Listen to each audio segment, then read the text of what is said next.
Yo, what's up mga boss? Bali part 8 na tayo ng vlog natin. And for today's vlog mga boss is magko-convert tayo ng carb natin. Bali yung carb natin is diaphragm and gagawin natin piston. So papakita ko sa inyo. Ito yung stock carb natin. Yan, diaphragm. Yan. Diaphragm type, tapos ito yung piston type natin. Ito yung diaphragm type natin galing sa Smash. Pinakalas na model na to ng piston type is noong 2017. So nakakuha tayo.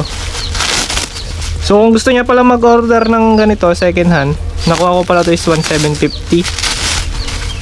So gusto niyo mag-order ng second hand, so kay Sir Alvin ko nakuha to.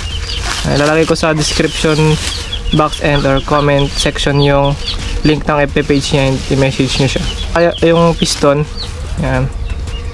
Yan yung piston type na carb.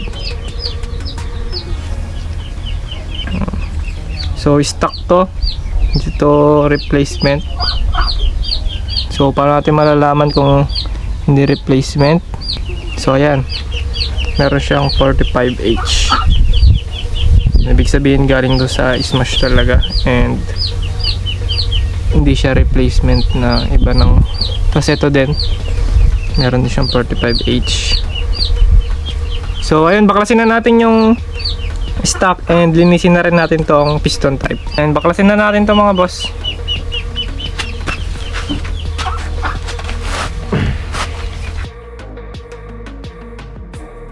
So ayun sa loob niya, kompleto pa naman. Bali second hand lang to.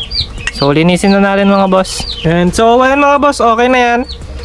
Bali ito yung panlilinis natin, Kobe carburetor cleaner. So hindi na tayo gagamit ng gasolina, so ito na lang yung panglilinis natin. Spray na lang tsaka babad. So umpisa na natin maglinis mga boss. So ayan yung loob nya. And ito yung ingatan nyo din to. Ayan, tsaka yung floater. Ayan yung floater nya.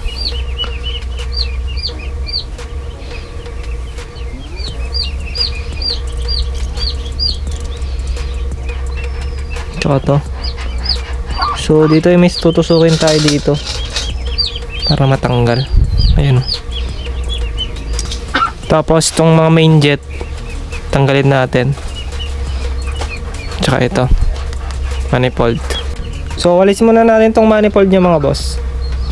Tapos sabay ito naman mga main jet. Tapos ito hindi ko alam tawag dito eh. So umpisa na natin maglinis. Unahin natin itong malilit na part. So unahin na natin to. Muna tayo ng brush. Ibabrushin nyo lang din yan. Ayan, lahat ng parts ibabrush nyo din.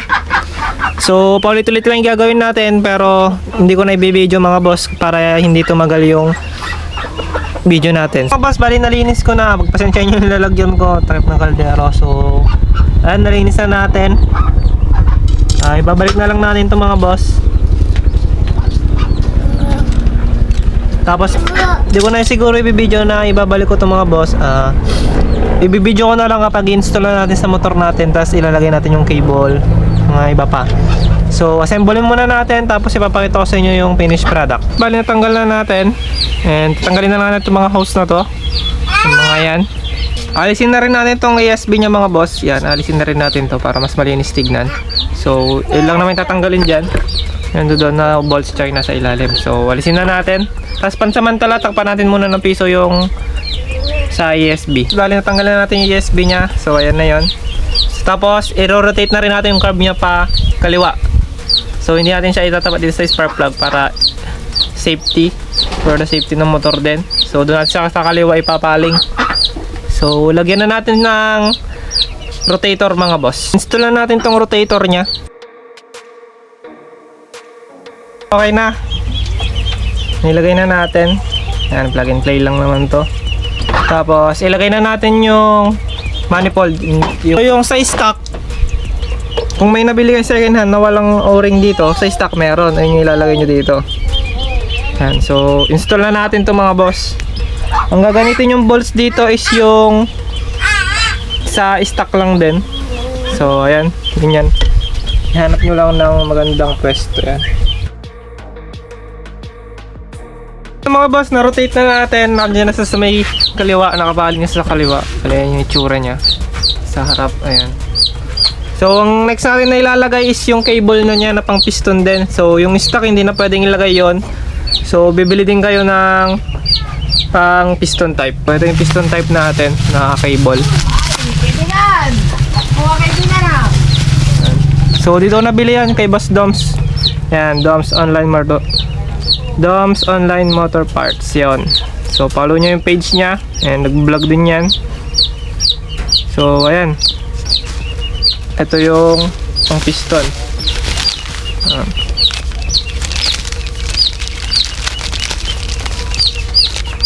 Yan, install na natin to. So, kung gusto nyo mag-order ng mga brand new na pyesa na pang smash, ito, message nyo to si Boss Doms Online. Yung Facebook niya, Doms Online and Doms Key. Yan. So, message mo siya. Kung second hand naman hanap nyo, pagbilan ng ganito, si Sir Alvin yung i-message nyo. So, ito na boss, nakalagay na natin. So, ayan siya. So, dito lang nyo ilalagay yan, Yan. Papasok nyo dyan. So, ilayan nyo dyan. Tapos yung spring, syempre. So, install na natin. Bali, nakabit na natin itong throttle cable nya. So, ayan, okay na. Try natin lagyan ng pipe natin, yung pipe natin para itono na rin natin tong carb natin sa may pipe natin. So, kunin ko muna yung pipe, tapos kabit natin yon, tapos try natin kung gumagana tong carb natin. Tapos ito yung pipe natin. So, papakita ko na sa inyo yung pang show natin na pipe. So, mura lang to, pero malakas ang dating para sa akin. So, yan, may kasama siyang clamp para sa bracket. So, may kasama din pala siyang spring. And ito yung pipe natin, mga boss. Nagustuhan ko to kasi sakto siya sa concept natin na kulay red. So, ito yung nakita ko na kulay red. Gusto ko sana is magdaing kaso walang budget. So, ito muna tayo sa budget mill. So, ito siya. Yan, NLK open pipe, mga boss. So, salpak na natin to. Tapos, i-tono na natin yung carb para malaman natin kung palyado yung carb or hindi. So, yan. Kapit na natin to. So, ito yung elbow, mga boss. Stainless din. Nabili ko lang to siya online. So, mura lang to, nasa 1.2. Tapos, ito yung, yan, yung isa. Yan siya, mga boss. So, binapping ko na to kasi hindi ko trip yung medyo guide dito. Gusto ko is yung clean tignan. So, yan. Kaya binapping ko. So, install na natin to, tapos lagyan na natin to. Mga boss, bali ito na yung unang sound check ni Stacy. So, pakinggan natin with NLK open pipe. Unang sipa.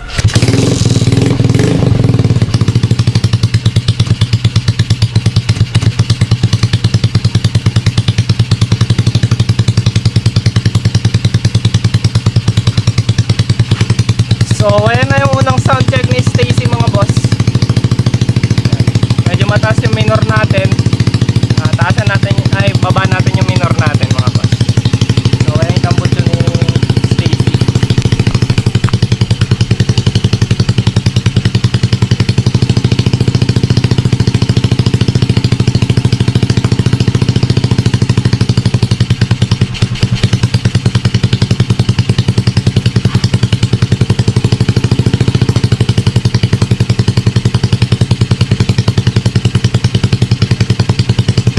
So, yun mga boss, bali yung unang soundcheck ni Stacy. Kung napakinggan na ninyo yung soundcheck nya, and yung carb natin is hindi naman palyado, is good.